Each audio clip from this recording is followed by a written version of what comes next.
Fátima!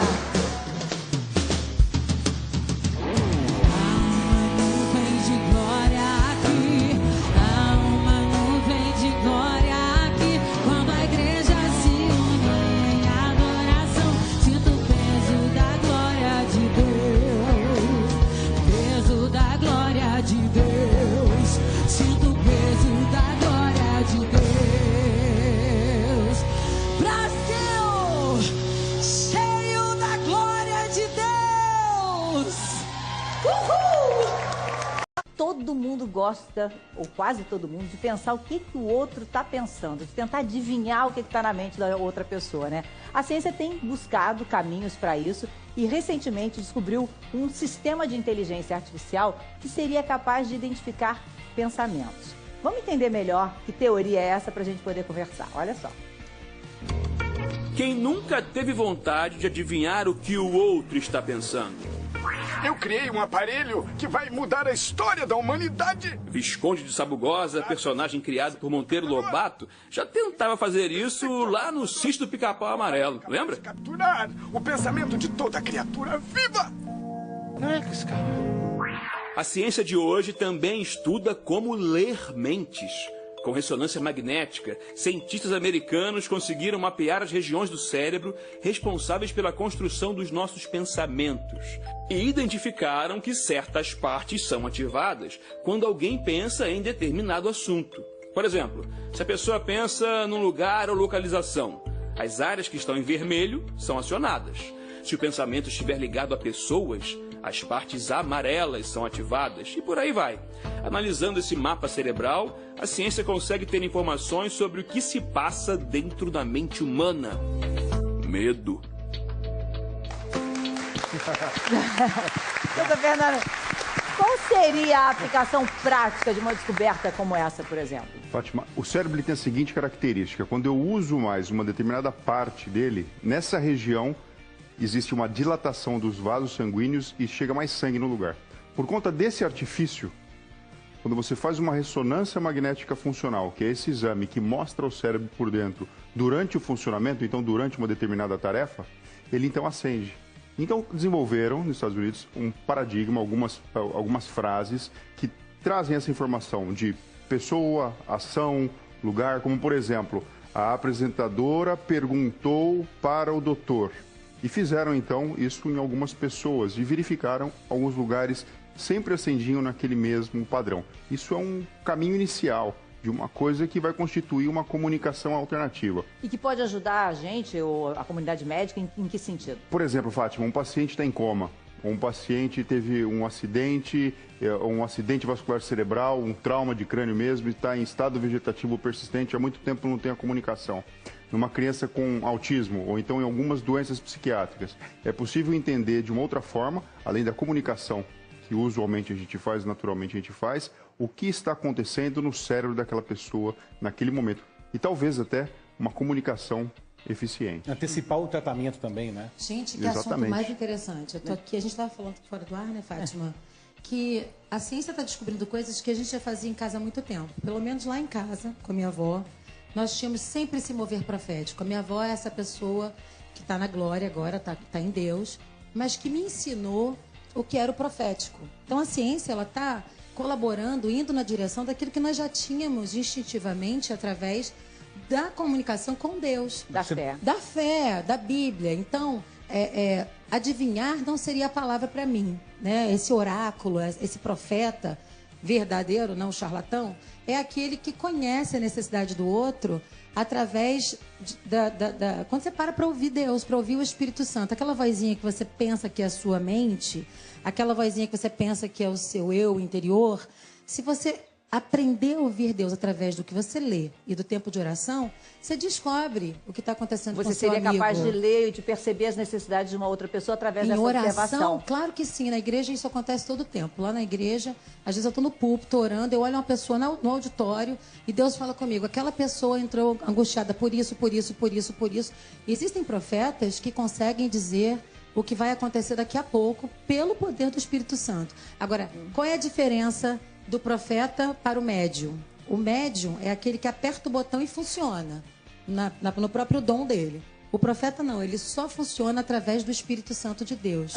É muito interessante isso. Deixa eu falar uma coisa sem ligar a nenhuma religião, sem nada. Nunca foi tão oportuno eu estar aqui no seu programa hoje. É mesmo? Porque ontem eu recebi a notícia de que uma prima minha ia fazer uma cirurgia de vesícula, para retirar a vesícula, e ela mandou um recado muito positivo, muito animado. Aliás, ela é uma guerreira. Silvinha, um beijo. Tenho certeza que você já está bem e no quarto.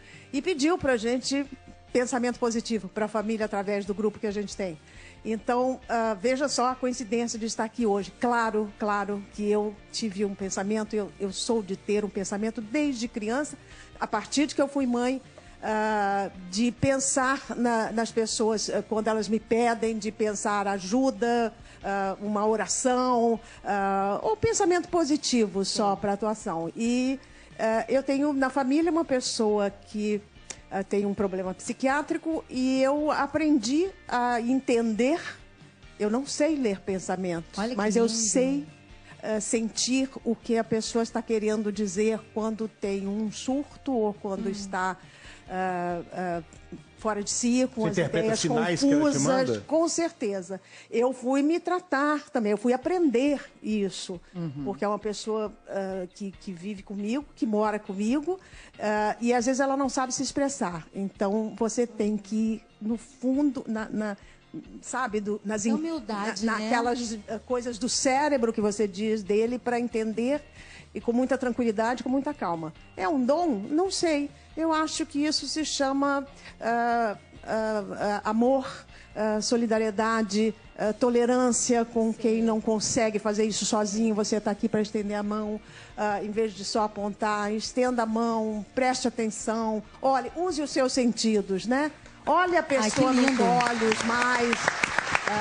Acho que a gente ainda... Ouça melhor o que a pessoa diz, preste atenção no que ela diz. A gente não está fazendo muito isso, e aí discute, aí bate-boca. Isso mesmo. E não precisa, às vezes você pode não concordar comigo numa opinião, mas eu preciso te ouvir para entender por que eu não concordo com você no que você diz.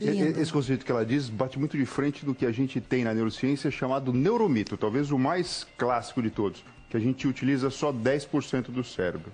Na verdade, a gente não utiliza só 10% do cérebro, mas a gente percebe que muitos canais de comunicação podem ser abertos se de fato a gente tiver um olhar diferente para a pessoa. Se a gente realmente abrir a nossa sensibilidade. Amor, exatamente. Então, o que era no passado, por exemplo, na época da caverna ali, uma novidade, o fogo, e aí tinha o deus do fogo, os rituais. Hoje em dia a gente traz o fogo para dentro da cozinha e liga um fogão e utiliza para cozinhar. Ou fogo para dentro do coração também, né? Exatamente. Aquece os sentimentos, como ela acabou de dizer. Exatamente. Então, conforme as coisas vão progredindo, vão evoluindo, a gente vai trazendo para dentro da normalidade. Vou trazer para cá o Rick Tibal. O Rick é um mentalista. Vamos vir todo mundo para cá, ficar em pé aqui perto do Rick? O Rick também é mágico, especializou-se no mentalismo, que é essa técnica de adivinhação do pensamento. Você, assim, desde cedo também percebia que você tinha essa capacidade de ir chegando no pensamento das pessoas? Eu desde cedo tenho um interesse por essa estética de adivinhar pensamentos, né? Mais do que um poder sobrenatural, né? Que assusta muitas pessoas, né? Esse cara aí tá invadindo a minha mente. Eu gosto da ideia. Eu acho interessante. As pessoas são fascinadas por isso. Né? E você usa no seu dia a dia ou você só usa nos shows? Eu trabalho com apresentações. No dia a dia, o que eu consigo fazer é mais ou menos o que as pessoas conseguem fazer. É o que uma mãe consegue identificar, por exemplo, se o guri aprontou, né? É um que um professor consegue sentir na atmosfera da sala, um silêncio estranho, tem alguma coisa acontecendo aqui, né? Claro que algumas técnicas podem ser aplicadas, existem princípios, existem graduações. Mas o tipo de trabalho que eu faço, se eu aplicasse ele a todo momento no dia a dia, por exemplo, com a minha esposa, com as minhas filhas, em atividades normais, as pessoas desconfiariam de que eu estou sendo muito performático, de que tem alguma coisa estranha. Não está sendo natural naquela. Não é o palco. Exatamente, tem que saber separar, né? Exatamente. Bom, vou pedir então para você fazer um número para a gente ter uma ideia. Vou começar com um número para a Nívia, pode ser?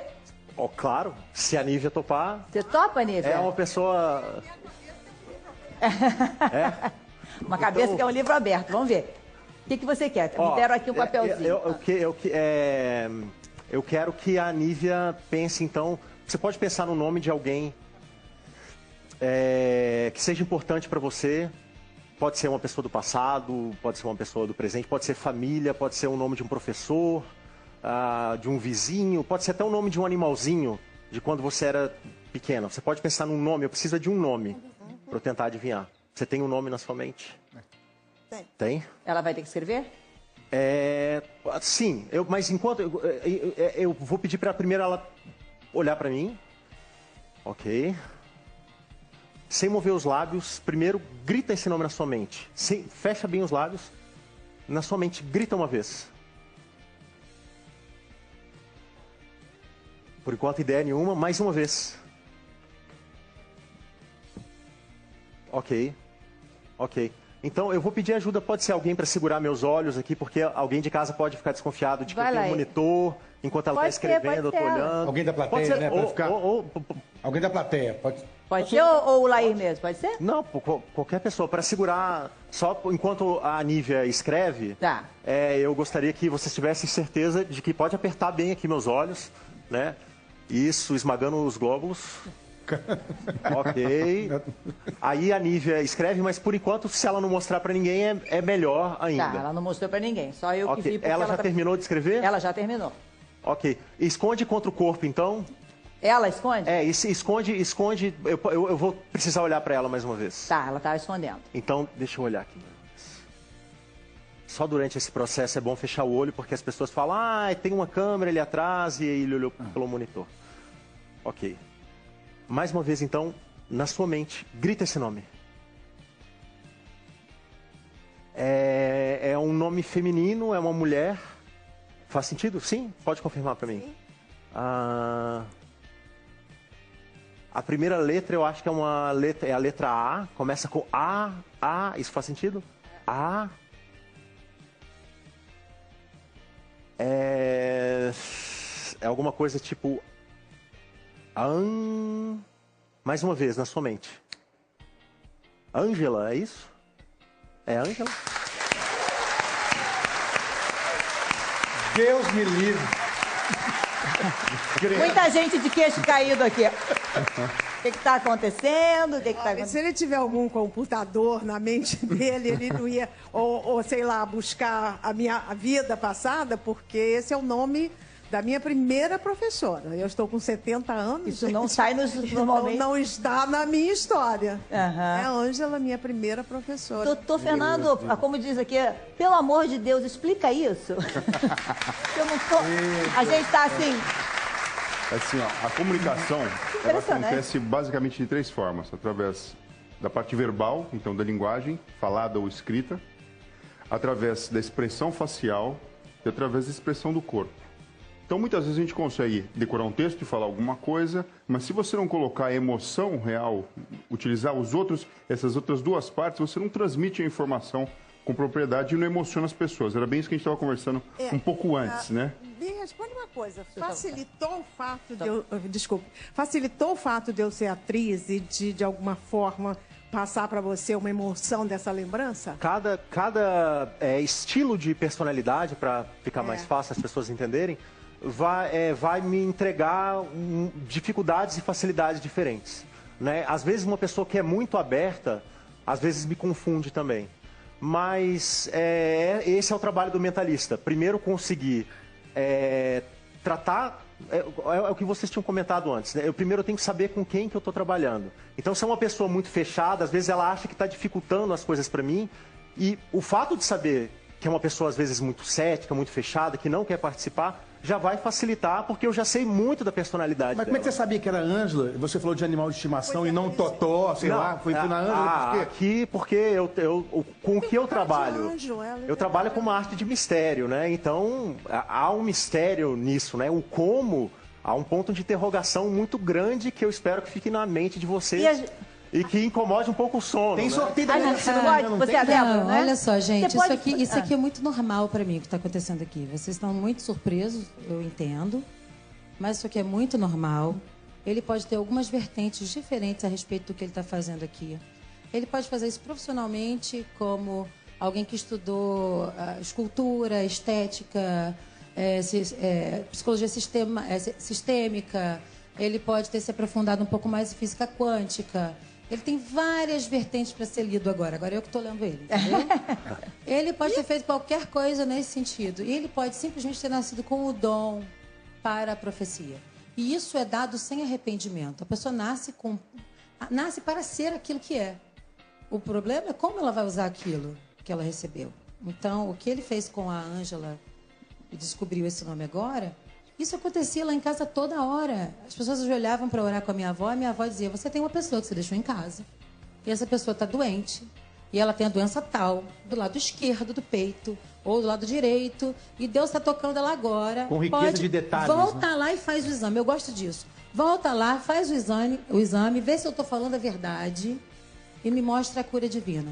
Esse princípio da palavra de conhecimento é o princípio de cura divina. Muita gente pode ser curada através desse princípio. Quando você sabe qual é a enfermidade, por onde ela entrou, você tem um dom, seja ele espiritual ou mecânico ou natural adquirido por conhecimento, esse é um dom que sim, Deus pode usar para o bem da humanidade. Ele levantou a hipótese da Nívia ser atriz, né? Ela levantou. É. Você fez com a nossa produtora. Você poderia fazer com a Débora, por exemplo? Posso. Você topa, Débora? Pode. Vamos fazer a mesma coisa. Pode. Você quer o nome, falar um nome? Tá, vamos repetir esse processo. Eu vou repetir, então, porque é até interessante com uma pessoa diferente.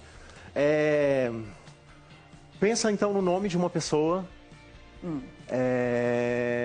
Pode ser uma pessoa do passado, pode ser uma pessoa que está na sua vida agora. Mas olha para mim. Relaxa, coloca as mãos assim do lado das coxas. Ok. A gente pode fazer sem escrever para eu continuar olhando para ela aqui? Pode. Não fala nada. Dentro da sua cabeça eu quero que você grite esse nome, mas grite bem alto. De ficar rouca, mas sem abrir a boca, na sua mente. São 3 sílabas. Tá, tá, tá. De novo. Não move os lábios. Okay, tem uma música aí no meio. Parece com o nome da minha filha. Minha filha chama Cecília. Parece com Cecília. Mas é um nome... Essa pessoa é uma pessoa também... Você está pensando na sua mãe. O nome dela é Celina. Você falou isso pra mim? Alguém pode ter falado isso pra mim? Não, isso é... Só das pessoas. Não combinamos nada. E ela tá super emocionada. É importante que as pessoas saibam que nós não combinamos nada, porque senão fica parecendo que ela me falou. Não foi mesmo, tava na plateia, não tava... Realmente, assim, eu estou surpresa e muito emocionada, porque, assim, faz um ano e um mês que eu perdi minha mãe. Minha mãe era sua fã, inclusive, um dos sonhos dela era que eu aparecesse no programa. Eu nem sabia que isso ia acontecer hoje. E, assim, graças a Deus, gente, eu sou uma ex-catadora de lixo que um dia acreditou em seu sonho e conseguiu publicar livros. Então, eu sou uma super heroína. Você é mesmo. Cadê o livro? Eu trouxe, Oi, você trouxe? Olha o livro lá, ela trouxe o livro. Gente. Eu fiz catando reciclagem pelas ruas. Olha que história incrível, tá vendo? Olha aqui. Débora Moreno, 1944. Conto e poemas. Fotografei, tem uma carta escrita à mão aqui. Isso é pra mim? Sim, de presente pra você, especialmente. Muito obrigada. Olha só, ela veio assistir o programa. Muito obrigada. Isso sim é força do pensamento, hein? E olha só, um grito, um sinal, uma bênção, um clarão, né? Olha que coisa. Isso tem alguma coisa a ver com a máquina que está sendo estudada, doutor? Quer dizer, sim, quando a gente olha até a própria cultura, por exemplo, oriental, o kanji, aquelas letras, por exemplo, chinesas, não é uma letra como do nosso alfabeto, ela transmite uma ideia toda. E se esse trabalho, por exemplo, que está sendo desenvolvido nos Estados Unidos, fosse feito com o chinês, por exemplo, provavelmente acionaria de uma forma talvez até mais eficiente algumas áreas cerebrais de forma monótona. Ele acaba lendo o que ela está falando através da expressão facial, através da forma da respiração, imagino. Né? Eu também não sei fazer isso. Mas eu tenho um relato, pessoal. Quando eu acabei a faculdade de medicina, eu e um colega fomos para Uberaba, na Casa da Prece, onde o Chico Xavier atendia muitas e muitas mães que tinham perdido seus filhos. E era impressionante o que acontecia. Porque realmente ele falava coisas do passado, apelidos mimosos da criança e trazia esse alento que as pessoas sentem no coração. E a gente tem aqui no nosso telão imagens de 2 casais que acreditaram naquela frase, felizes para sempre. Qual será o segredo, né? A gente vai começar com a história do seu Tercílio e da dona Ana. Eles são de Massaranduba, Santa Catarina. E quem conta a história deles pra gente é a Cíntia Rache, da NSC, afiliada da Globo. Vamos conhecê-los. Seu Tercílio, 95 anos. Dona Ana, 92. Casados há 70. Foi num dia chuvoso em Massaranduba, no norte do estado, que em 1947 os dois decidiram dizer sim. Mas a história deles começou alguns anos antes, quando o jovem Tercílio, de origem italiana, veio de rodeio para trabalhar nas plantações de arroz dos parentes da Ana.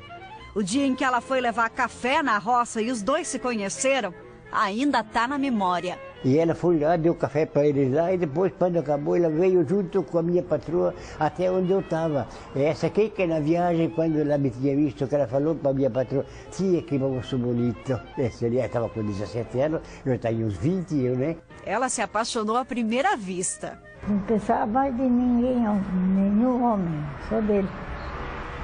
Foi o primeiro namorado? Primeiro e último.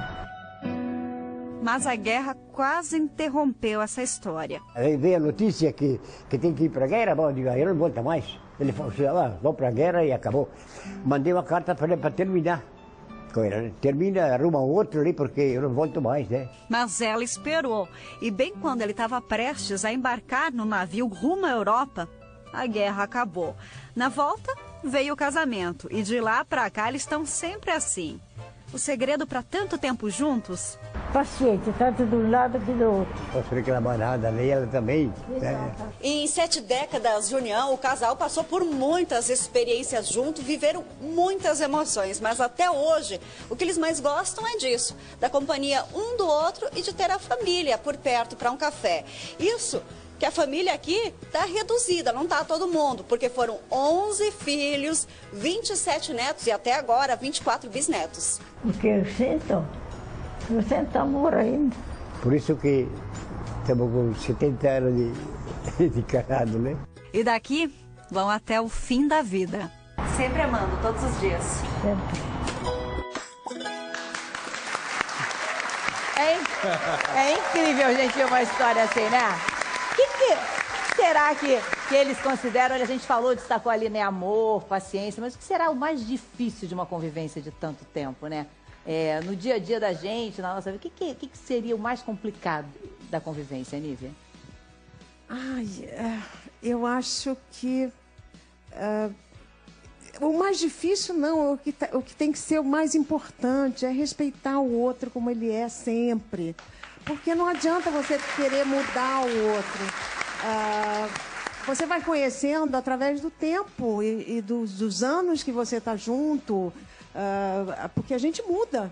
Às vezes um está num ponto da caminhada e o outro está mais atrás, às vezes o outro está mais na frente. Então, quando acontece essas diferenças, é entender ou ter paciência e esperar o outro chegar até você, ou correr atrás do outro e dizer eu quero.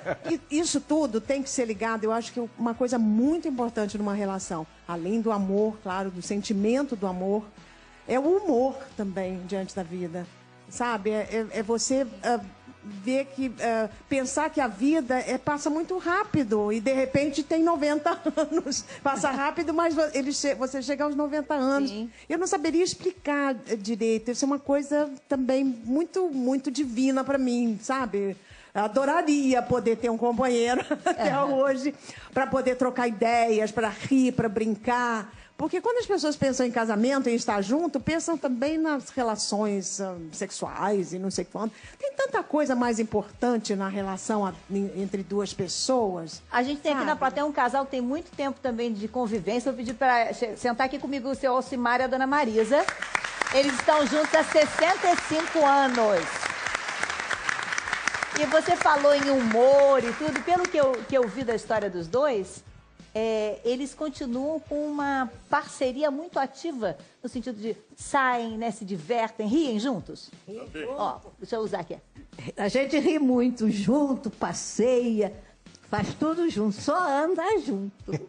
Há 65 anos? Todo lugar a gente vai junto. 62 anos. Só juntar pertinho. 62 De casado. Vai fazer, Casado. Mas não teve um namoro antes? Ah, teve. Opa! Ainda tem mais, né? Porque ainda teve um namoro, né? O namoro foi 5 anos, né? É, 5 Eu tinha 13 anos quando eu conheci ele. 13 anos? 13 anos. Sua mãe não brigou, não? Não. Não? 13 Ela anos. era boazinha. Era. Não, ela 13 gostava muito de mim. Isso. Facilitou, né? É o amor da mocidade, né? Vive a tua vida com a mulher da tua mocidade. A senhora consegue ver o defeitinho que ele tem e o senhor consegue ver os A defeitinhos gente que ela vê, tem? mas vai levando, vai deixando passar. Isso. Quem não tem, né? Quem não Agora, tem? interessante na nossa história é que eu vim do Ceará para o Rio tentar um lugar ao sol, tinha 16 anos. E no mesmo dia que eu cheguei, eu fui à janela da casa onde eu estava hospedado e ela, no mesmo instante, apareceu na outra janela. Muito de Deus isso, hein? Foi o primeiro namorado e único. E eu também. Mas você já se apaixonou por ela de imediato, viu aquela imagem na janela? Quando ela apareceu, de franjinha, com 2 covinhas, eu já fiquei estático ali, né? E pensei, eu não consegui um emprego, mas já consegui um amorzinho aqui. Olha, eu acredito nisso, Fátima. Eu vou contar uma história muito rápida, 30 segundos. O tio Dárcio, que era pastor da Assembleia de Deus lá em Honório Gurgel, ele contava uma história pra gente, já estão no Senhor. Eles, um sonhou com o outro, eles não se conheciam. Aí antigamente tinha aqueles ar livres, lembra? Na praça, que viraram grandes shows de música gospel. Mas tinha o ar livre com bumbo. Eles foram lá no ar livre. Ele era da Marinha e ela era uma menina que estava lá no culto. A família deve estar ouvindo agora, o pessoal da família Brum, um beijo pra vocês. Quando um olhou pro outro, um falou assim, mas eu sonhei com você. Aí o outro falou assim, mas eu sonhei com você. Aí ele disse, mas eu orei pedindo uma esposa. Você é minha esposa. Aí ela disse, não, você é meu marido. Então tem coisas além do que a gente pode imaginar. Eu não acredito que é regra, não, tá? Eu acredito que isso acontece uma vez na vida. E vocês estão aqui hoje me lembrando, que lembrança gostosa vocês me trouxeram hoje, contando a história de vocês, do tio Darcy, a esposa. Que também se olharam e eu lembro se dele encantaram. doentinho já, e ela com ele... Até o fim, nós íamos visitar, aquele amor todo, aquele cuidado todo. Isso é lindo, né, gente? A Nívia falou que assim, não sabe às vezes muito nem explicar. Vocês conseguem dizer o porquê que vocês continuam juntos? Eles são cúmplices até na resposta. Não, mas eu não sei bem explicar, porque o amor é inexplicável, né? Mas eu senti uma atração muito grande por ela naquele momento. Mas o negócio é que ela quer saber é como é que ficou esse tempo todo. Pois é, isso eu estava querendo saber. Acho que é compreensão, né? A gente vai Olha, tentando compreender, desculpando algumas coisas, contornando, porque hoje em dia acontece uma briga e a pessoa quer logo se separar, né? É verdade. Aí, né? no nosso tempo, não. E a gente foi... eu concordo plenamente com a nossa querida Nívia Maria, a Jerusa, que eu sempre admirei. E é preciso haver muito respeito, respeito mútuo. Nós nunca brigamos assim de ofender um ao outro. Nunca trocamos palavras ásperas, palavras que machuquem, né? Verdade. Os nossos desentendimentos são passageiros. Então, nisso vai criando, com esse respeito, vai criando também a solidariedade, a compreensão, né? Olha, eles vieram com as netas e a gente olhando assim, uma família linda, tá ali a Luísa e a Paula. Ai, que lindo. E o filho atrás também, eu já vi. Doutor Luiz Paulo, ela está aqui me contando, é médico. Mas foi uma família que também enfrentou dificuldades. Eles perderam um filho caçula com 13 anos. Então, quer dizer, a dor também aproximou, manteve uma tragédia uma muito tragédia, grande, né? E nesse tempo, nós nos unimos mais. E quantas vezes os casais até se separam nessa dificuldade? né? Não suportam aquele sofrimento. Isso você está vendo como a realidade, de repente, a gente na dramaturgia de Tempo de Amar, a gente tem uma história de amor assim, que começa com um amor infinito, logo no começo, e aí vem as dificuldades, que com certeza vai dar tudo certo, porque o amor é tão verdadeiro, já passou nos primeiros momentos a parte verdadeira daquele amor, que mesmo separado, não separados por alguma divergência do casal, mas separados pelas coisas da vida, de repente, pelas dificuldades da vida. Às vezes você está junto, mas você está em silêncio, você está nos seus momentos, está longe do seu companheiro, da sua companheira, de quem estiver com você. Mas o caminho, a estrada é junto, a estrada segue junto. Lívia, você sabe que eu já fiz casamento de casais 12 anos separados, e eles voltaram. E eu celebrei novamente o casamento desse casal. A semana passada, um casal contou que fez o divórcio e foram conversar em casa e tiveram lá, né, um tchan-tchan-tchan. Tá. Aquela coisa de recordar e tudo. E o oficial de justiça chegou na porta, entregando o papel de divórcio, que não tinha sido feito, na verdade. Houve um problema, não sei qual, não lembro agora, mas eles continuavam casados e achavam que estavam divorciados. Então, eu acredito na família até o fim, eu acredito no casamento até o fim. Eu sei que nem tudo são flores, eu sei que as pessoas passam por dificuldades terríveis. A gente sabe que a vida não é... A novela sempre, a própria novela descreve dificuldades da vida. Ela está mostrando exatamente isso. O amor está ali presente o tempo todo, mas com as dificuldades da vida. Eu não vejo novela há muitos anos, gente. Eu tenho que confessar que o meu tempo de estudo me toma muito tempo. E assim, eu não vejo, eu estou realmente muito fora de tudo que está acontecendo, alguma coisa ou outra eu sei, mas essa história de amor de vocês dois só me trouxe boas recordações agora. E eu acho que para todo mundo que está em casa e vê que é possível, pode voltar, né?